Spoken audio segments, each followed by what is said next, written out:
Ay mga kapwa, kain tayo. Meron tayong isda, fish fillet, sikamas, balot, at bayabas. Gulay. Kain. Hi mga kapwa, kain tayo. Umpisa na ng pagda-diet. Sana kakayanin na kasi last month, 3 months ago, nag-start na ako mag-diet guys. Kaso, hilong-hilo pa rin ako.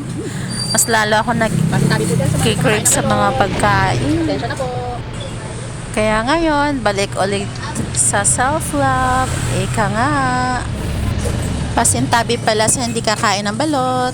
Alam nyo guys, body shaming is real talaga. Na-experience nyo na ba yun guys?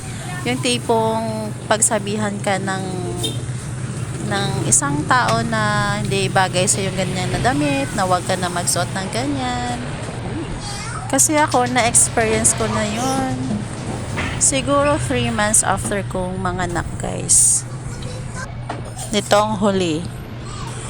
May mga tao kasi na hinuhusgahan lang yung panlabas na anyo natin. Hindi nila alam kung ano yung mga rason.